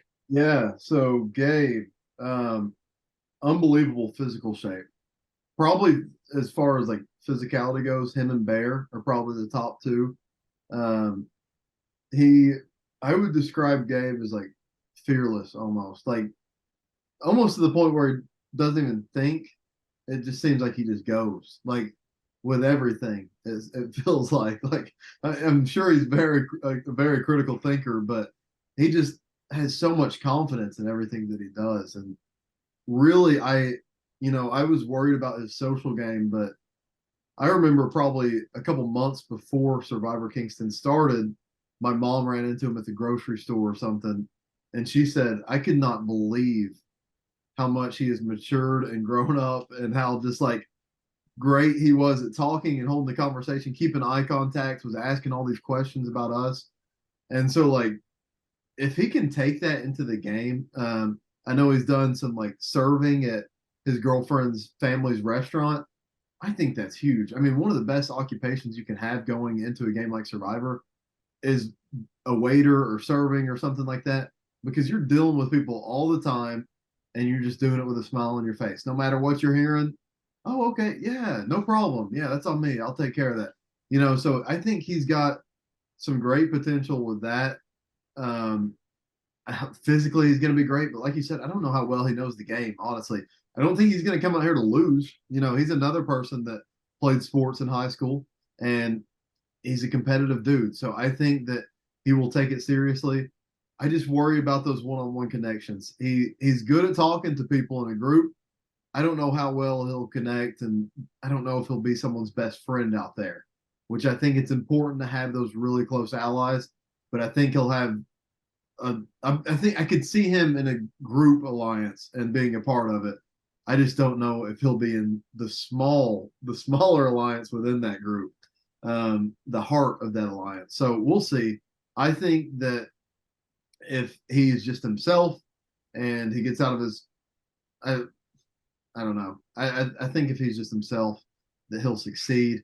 We'll see. I could see him being a threat once the merge comes, and he's probably going to be one of those guys that has a target on his back as soon as the merge hits, in my opinion. Q. Yeah, yeah. So a number of years ago, Gabe and I actually lifeguarded together, and yeah, my memories of him are just like huge goofball, right? It just like always kept you laughing, and he's just so easy going, but like just a goofy kid, like, and I love that about him. But my fear is, how seriously is he going to take this game, right? And Yeah. maybe he has matured, maybe he's a different guy, but like coming into the season, I'm just like, is he gonna actually like try? You know, that's my biggest question mark for Gabe. I know he's gonna be good at challenges, right? You guys have both said it. And then I also thought Luke that he would struggle socially. But hearing what you say, I hope to see that, you know, I'm wrong there. But I think socially is where he's gonna struggle the most. I think his success is gonna largely hinge on how seriously he takes this game. But more than anything, I'm just super stoked that he's coming out to participate. He's another one of those that I'm just like super excited to watch and just see how it unfolds because you don't know what you're gonna get with Gabe. So I'm excited. Right. I agree with that. Dude is goofy. So am I. So I am excited for it too. We grew up together. Um, so I am stoked that he's out there because I don't see him as much as I used to growing up. But you're right. I could see him taking this thing as a joke. I hope he doesn't. But yeah, there's no telling with a lot of people how serious they're going to take it. And I think the people that take it more serious, they're going to have a better time out there. So hopefully he realizes that early and tries pretty hard. But Zach, Next competitor is Hannah Brown. So HB is, in my opinion, a huge wild card. I don't know a whole lot about Hannah Brown, but you can see her here. She's bubbly. She's got a nice personality. She's very kind. She's very sweet. She seems to be really into Survivor. So I don't know if she knows a whole lot about the game, but she definitely came in very excited just to be a part of it. Just excited to play. She seems like she's pretty athletic. I mean, she's got a Duke shirt on, so wait, we gotta assume, right, that she can ball or something. right? But I think really she'll shine socially. And I think she'll have a good a good tribe that will kind of carry her far because she's gonna be that kind of ear that listens to him or that person that supports them. She's gonna be a booster, a synergist, and I think she's gonna really mesh well with her tribe because of that. And I think as far as competitors go, I think she does have a more complete game than others. So I'm interested to see how she's gonna come into challenges, how she's gonna compete, but more importantly, how she's gonna make herself, the most important person on that tribe to every member. How's she gonna make herself an ally to every single person? And I think that's what's gonna carry her the furthest. Yeah, no, I agree. I think so. Like you said, fun personality. That's like highlight number one. That's the first thing you realize about this girl. Just super, super fun to talk to. Always laughing, smiling, which, like we mentioned earlier, that is huge. Like with Ashley, like having that person that makes you feel good, that makes you feel like you're having fun. That's who you want around. So I think that's going to be huge for her game. She knows the game well enough to succeed. That's the thing for me. I'm a big believer in Hannah Brown. She can be ditzy.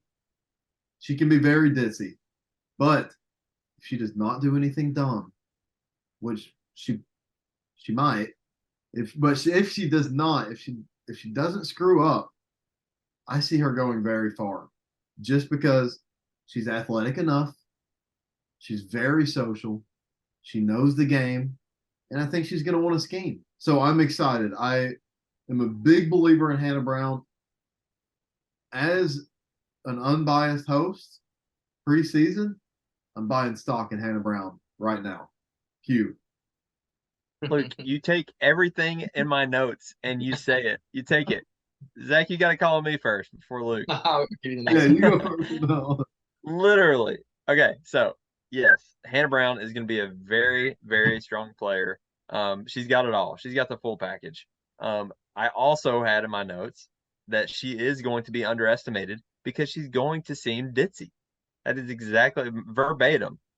Like, no one's going to take her serious. She's going to seem like a ditz, but really, she is a gamer and she's going to be strategizing. She's going to be playing the social game. You're going to trust her, you're going to underestimate her, and then you're going to get stabbed in the back. That's just the game that I think she's capable of bringing, should she choose to, like you said, Luce.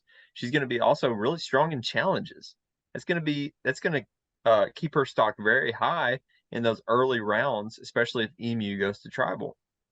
So Hannah Brown, I think, is a shoe-in for the merge. In fact, so much so that I also said in my notes, Luce, I think I'd put money on Hannah Brown making it to the merge. I didn't say that about any other player, but I said that Yep. about Hannah Brown. So that's how I feel about her. Really excited to see if, she makes me money. Yeah, that's right. No, I just as like if I put myself in the shoes of a player, it's just she makes sense to want to be around, to want to work with for all of those reasons, and probably because I personally would underestimate her. The same reasons. Everything applies. Good enough at challenges.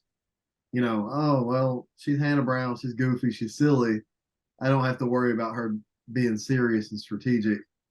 But low key, I think she's got it in her. So I'm excited to see how her game plays out.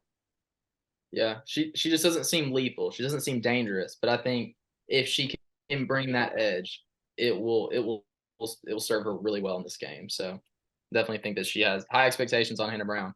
All Yeah. right, one we've all been waiting for. If I had to put money on somebody, I was asked. So the one I was asked before Survivor started. We knew the cast. We were talking about it. Who you rooting for?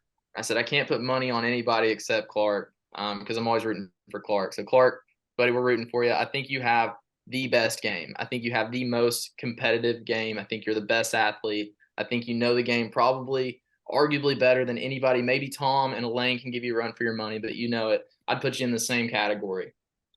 So we're looking at this guy. He's 6'5". He's the most athletic guy we know. He's intimidating. It's intimidating to be on a tribe with him. If you're a guy and you're in Clark's shadow, then he might be your meat shield, but he's exactly that. He's going to be the first one to go. Maybe in a merge situation, he's winning immunity. The second that he doesn't, he's gone. And so I think he's seen as this big challenge beast. I think he's seen as this guy that knows the game really well. He's a gamer. I think he's got everything it takes to win the game. But unfortunately, in a game like Survivor, having everything it takes to win can be the hardest. It can put you in the hardest position to win. Now, if you've seen Survivor Kingston season 1, it doesn't always go the way you expect it to go. And things kind of come out of the woodwork. There are hidden immunity idols in play. There are advantages in play. And there's a lot of stuff that makes this game so dynamic and all these possibilities so endless. And so Clark, I think, will be an amazing competitor. I'm really excited to watch him. I'm really excited to see how he takes the approach as probably the biggest threat in the game and how he uses that not just to be untouchable, but to make it to the merge and win the game. So, Quint, what do you think? Skipping Luke this time. Well, I'm just going to echo what you just said then, Zach. First line of my notes. In my opinion, Clark is the biggest threat entering this game. He knows the game of Survivor very well. He's very strong socially, and he is the challenge beast of all challenge beasts. And that is among a cast, which we have said over and over and over again, of some of the most elite challengers, potential challengers that I've ever seen. I mean, this is the cast, and that's both from a male and female perspective. Like, there are some serious competitors from a physicality standpoint in this game. But like Clark has to be the most well-rounded of all of them in my mind going into this. Agree with what you say, Zach. He's got to have the biggest target on his back. If I'm everyone else, that's who I'm the most afraid of. So if I think he can lay low enough and not pose himself as too big of a threat, then I think he cruises to the final five. Yeah. I agree with y'all. Zach, I 100% agree that let's put it this way. If I was playing on Real Survivor season 45 or whatever season they're on right now, I would want to be the most mid person there. I'm talking the most average dude, most average human being in the game. I want to be worse than half the people and better than the other half, and hope that I end up with two of the people that are in the bottom half. But if I'm playing Survivor Kingston, after seeing what just happened on season one with Quint, with you, with Shell, with these people that when you came into the game, those were the people that you knew you should be afraid of. And those were the people that ran the game. Of course, you guys had help from other people. Of course, it was a team thing, but ultimately, you guys set yourself up well enough that you guys could do it. You guys could control it, and you could go from there. And because of that, because this game is in such an early stage of evolving, people understanding how it works, figuring it out, I think Clark is in such a good spot. And his knowledge of the game, his physicality. I mean, I got to say, he's not 6'5", he's 6'6". I got to say that so he doesn't get upset. You know how those tall people are, man. This is me. I'm 6 foot. I wouldn't know. I'm not 5'11". I'm 6 foot. Okay. Anyways, I mean, this dude just won the Spikeball World Championship, flew out to Belgium, won for Team USA, Team USA on the chest, and won the thing. He's an engineer, super smart, super capable at stuff. One of the best social people that I've just been around. You can bring him around any group. He's going to just instantly just connect, blend in with people, and just act like he's been friends with them forever and become friends with them quickly. This dude was built in a lab, I swear. Like, there's something about this dude is just, it's unlike anyone else. But he's an unreal dude, and I have a lot of faith in him, especially with where this game is at. And, I could be dead wrong. Hopefully I am. Hopefully the game's already evolved that much from season 2. They saw what Quint did, which when this was recorded, season 1, the finale wasn't out yet. So anyways, these people might pick up a little bit different than season 1. And not that season 1 people didn't want to get rid of Quint or you. Like you said, there were advantages to play. But still, I think he's in a position where he can do the same. I think this starting tribe, like you said, they are going to be a force to be reckoned with. If they can stay strong and they can do the unity thing, which I think this tribe in particular will be very good at, I think that they'll be okay. And I think that he could connect with Gabe, with Mandy, with Hannah, with Debbie, all of these people, and could create some real alliances that last him throughout the game. And hopefully he can succeed. I've got a lot of faith in Clark. I worry about his challenge threatness, but I'm a believer that because there are so many challenge beasts in this season, that it will water down his threat level. It won't seem as bad as it really is, because it's bad. It's scary. You do not want to face this dude in challenges, but because there are so many other people, hopefully it's watered down and makes him seem like, oh, he's scary, but we beat him in this challenge, we can beat him in another, and hopefully that just like surviving one merge tribal, surviving the next one, as soon as he loses the challenge or whatever it may be, hopefully that helps him just continue on in the game. Yeah, I think we can't say enough good things about Clark. I think he has a lot of great qualities and a lot of people in his corner. I do want to say, Clark, thank you so much for making the trip. You had the longest cross country trip just to be there. But on top of that, I think all of us are fans of Survivor in some way as an extension of your love for the game. So, I mean, it wouldn't be possible without Clark. And so we just, we can't say enough good things about you. And you were absolutely right. This dude, first time I ever watched Survivor, I walked in our house. We were roommates. He was watching it. I said, "What is that?" And it was the first episode of season 25. And I watched the first episode with him. I finished the season 2 days later. I was house sitting. But I finished the season that week, and I was like, this show is amazing. It's led to this. So shout out to Clark. He's the one that put us on. Survivor Kingston would not be a thing without him. Also, another thing, if the dude makes it to the end, he doesn't have to say a word. I think that he would win. Like literally, like if he can get there, I Yep. think the game is in his hands. I couldn't imagine him not winning at that point. So our expectations are up. Good luck to you, Clark. On to Mandy. Man, Mandy is, I mean, she just seems and she seems as tough as nails. I mean, this girl, this lady is never give up, scrappy. She's gonna put everything she has into this game, and she's gonna work extremely hard, not just in challenges, not just socially, not just to be somebody that everybody cares about. I think that she is probably going to be the hardest worker on this season, and so I would be surprised if she doesn't do well in challenges. I'd be surprised if she doesn't do well socially. I think that she has a lot of great qualities that make her a really good survivor contender. I do worry that, maybe she's a little older than the people on her tribe that we've talked about so far. Maybe she doesn't fit into the same category as these people, so maybe she doesn't have enough or as much to connect on socially as these other players, these other competitors on her tribe. But I do think that she has a scrappiness, a just tough quality about her that people really like, and I could see that would do really well for her in challenges, but also just as a to respect her, and I think respect goes a long way in the game of Survivor. And if you are respected and you're liked in that way, then I think it can carry you pretty far in the game. So I'd be surprised, one, if this team has to go to tribal council. So I don't think that she really is in any trouble of not making it to the merge.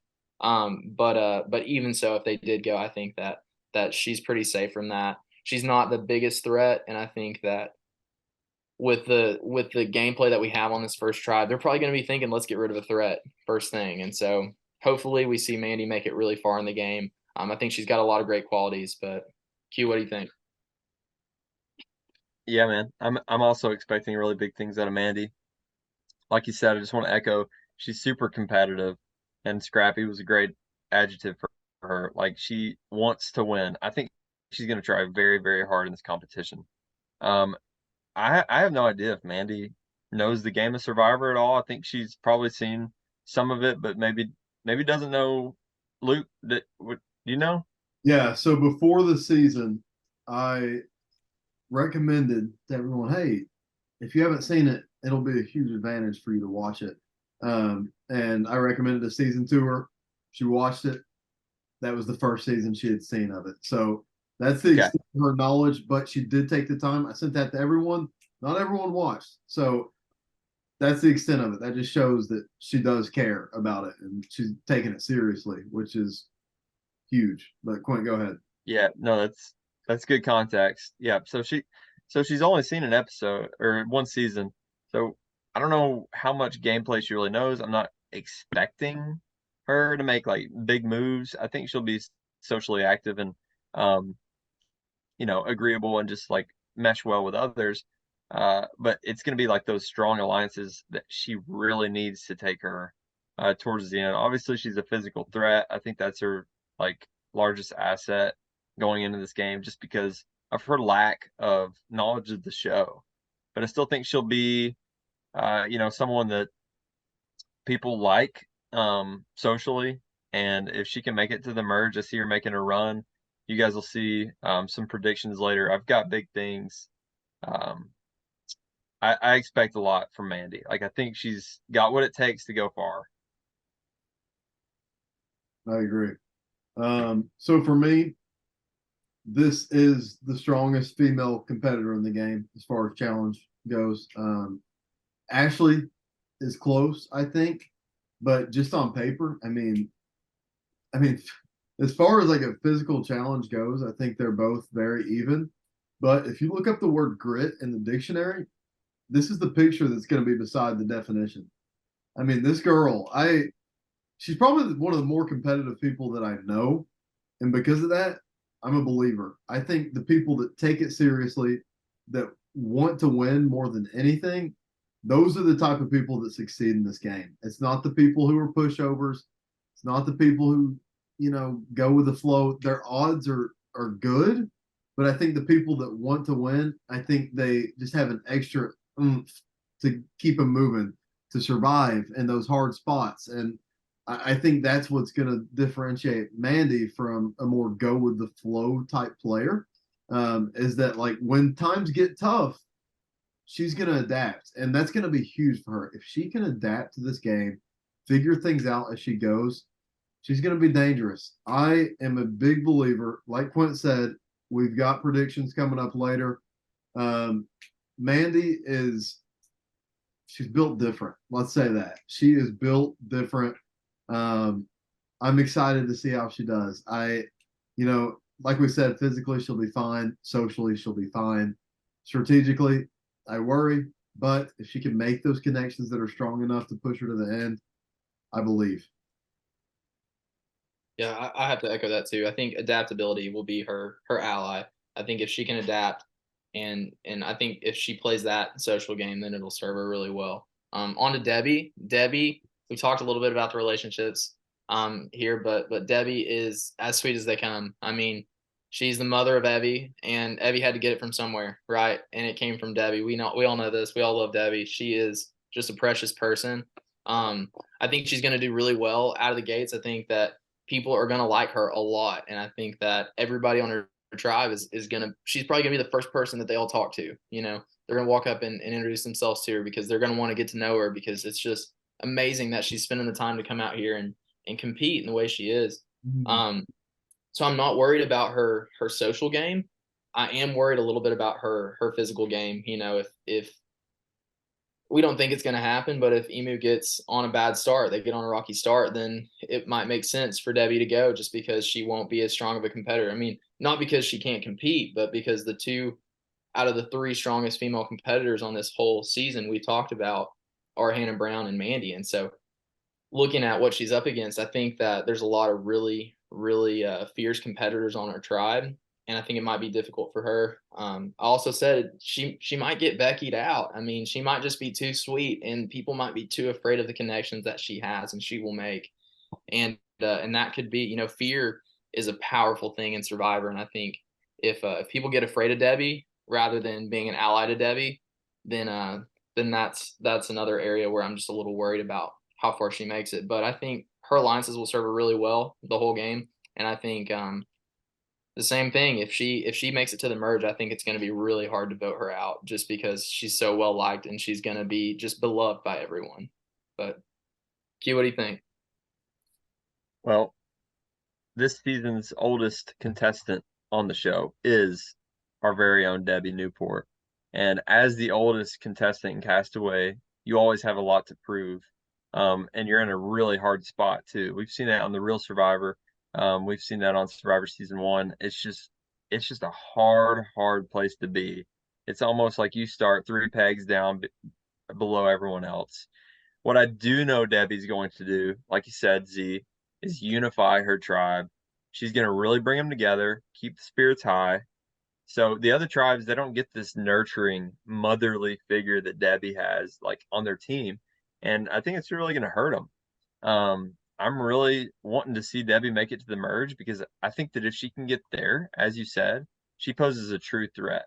It's that initial tribal challenge, going to tribal council deal. If Emu goes there, her name is the first to get tossed out, and the first to get talked about, or is it Debbie? I mean, she's our weakest link physically. That's where I really worry about Debbie. If she can play her social game well enough to get out of that and make it to the merge, she has a serious case to go far in this game. Luce? Yes, Quint, I agree with you. I think Debbie could have a really easy time and a really tough time, but I have something that's almost guaranteed a fact at this point. I'm 99% sure of it. If she survives the pre-merge, so if she can make it through, and her tribe is strong enough to where she definitely could, I think she is almost a lock for the finale. And it's not because she's a weak player, but it's because there's so many stronger players around her. She's fairly tactical. She's got a good, bubbly personality, and I'm a believer in her. So now we're moving on to our questions. questions from the fans. I love this question from Henry. How much inspiration was taken from CBS twists and challenges? A lot. This game is all based on CBS's stuff, but there was a lot of things that we wanted to do, and we don't really have the budget for their crazy challenges and the cool stuff that they do. But having each other to bounce ideas off of and stuff, it made it possible to where we could do better challenges. That was a huge thing for me. Was I want to be able to improve the challenges from season 1 to season 2. Season 1, oh, we made the merge. All right, let's do trivia. Okay, yeah, trivia was good. Let's do a matching game. So like little things like that. It wasn't as entertaining, but with this and having other hands to help me, we really got to boost the challenges. A lot of maybe not as many twists, but we did use a lot of advantages. This season does have more advantages than season 1, and I'm excited to see how those are played out throughout this season. But I did love this question.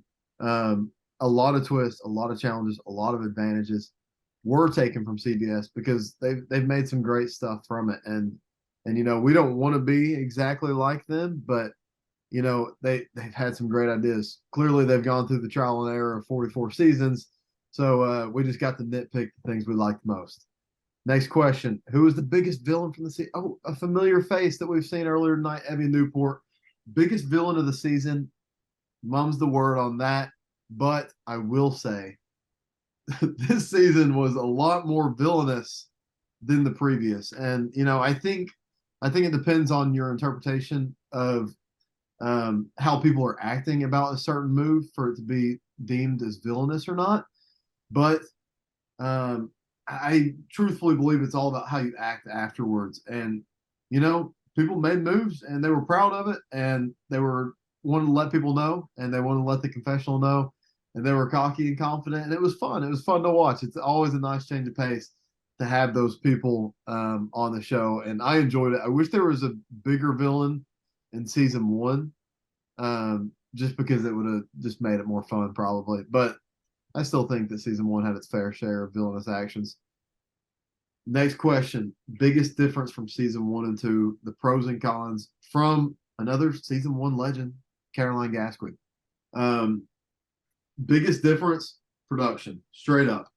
We had more cameras, we had mics, we had more SD cards, everything that goes into it. And because of that, there was probably double the amount of footage from this weekend as season 1. And that just made it so much harder to edit, so much more time consuming. I already thought season 1 was a lot.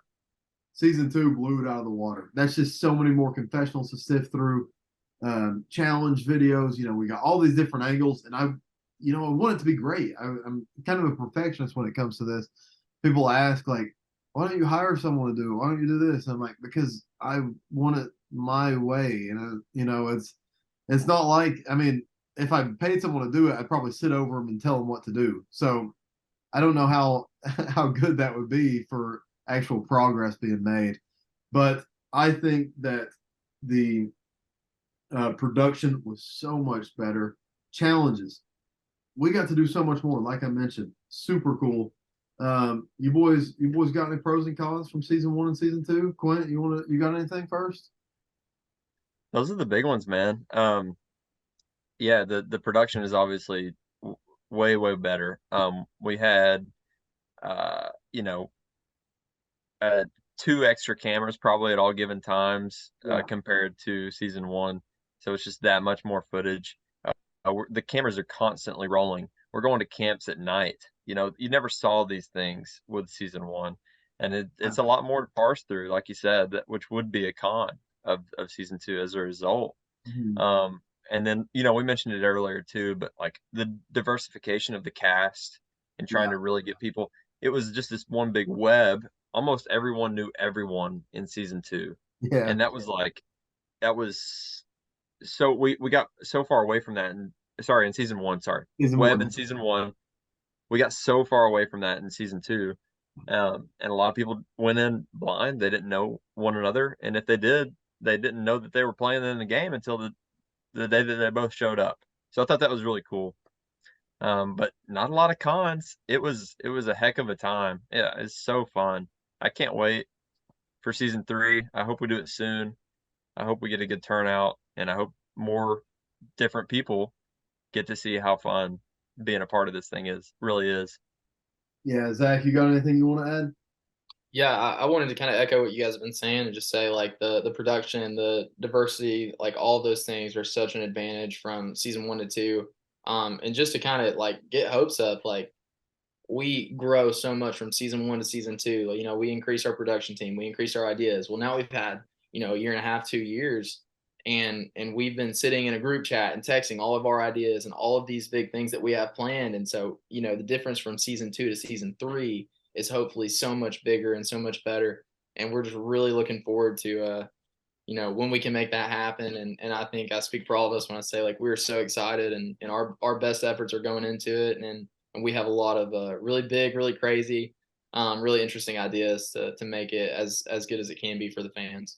Yeah, I I say this a lot. I don't think I've ever announced it on the channel or anything, but I love this stuff. I want to do it more and more and more. And thinking of editing another season makes me sick. So if there is a season 3, which I hope there is, uh, it'll probably be out in about 2026. But that's part of it. And I hope that the expectations are that uh, okay, this dude's got a life. It's kind of hard for him to devote so many hours into editing and sifting through videos to where it's understandable. But I just want to put out the best content that I can.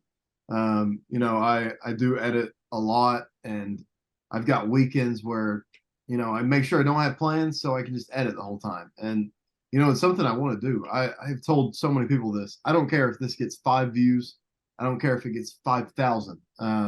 It's literally, I don't care if it gets 5 million. It's just about the experience and being able to go back and watch. Like that's the coolest thing. I hope to have kids one day, and I hope I can show them season 1 and be like, oh look, there's your grandmother on there. She played Survivor King, and like having a video of my mom playing that is just such a cool thought. And I love the show. I love the idea of the game. I'm a big gamer, big competitive guy, and I think this is peak gaming. I don't think there's a game better. And because of that, I love putting this on and doing it. And I hope so badly we can do a third season in the future. We're on to the comments. Those were some of the best questions we had. We had a few other ones, but they were too. I didn't want to spoil anything. Bay Noop, shout out Bay Noop. Season 1, season 2, camera woman. No questions or spoilers from this camera girl, but I'm so pumped to see this season. Not Clark Marshall left to reply. I hope Clark Marshall wins. Okay. Yeah, we do too. We do too. Yeah, that's right. Jolie, another season 1 castaway. That Jolie girl killed it in season 1. I wish she won. Yeah, she's the only one saying that, but okay. Another comment from a player, season 2 player. Seems to me like Yellow Tribe is the strongest. Quint is flashing the shirt. I don't know if I agree with that, but yeah, we'll see. We'll see. I like the confidence. Underdog energy. Underdog energy. Zach's flashing the blue. He's a big emu guy. The We got live a prediction from a fan here. Do a barrel roll left a comment. World champ to Survivor merge boot. Clark, he's calling you out with that one. All right, we got Clark. I hope you win, and Clark, I hope you get merge booted. And then our last slide, Anna_Anna Banana agrees with Quint. Elaine takes all, absolutely dominates. We love this energy, love the predictions. I appreciate everyone who left a comment or reply on that. This has been awesome. I enjoyed talking with you guys, chatting this up. I'm so hyped. We're like 5 days away, probably like 4 days whenever people see this. Oh, it's such a relief. I am so excited. I hope everyone that watches, even if this gets like 5 views, I hope that if anybody's seeing this part of it, I hope you enjoy it so much. And I appreciate you sticking around and watching this. Do you guys have any final words for us, Quint? I got nothing, man. This was fun. Big I'm E? looking forward to your second season on the big screen. Yeah, that's right, baby. Yeah, I just say the same thing, man. Thanks for letting us be a part of it, man. Your vision is what makes it all happen, and and we're proud of you. This is an awesome experience, and I hope everybody that does make it to this point tunes in and DMs you to be in season 3, right? Like that's what we Yes. want. We want people to be about it. We want people to commit to it. And man, we are so excited to see where it takes us and how far we can go with it. Yeah, the feedback's huge.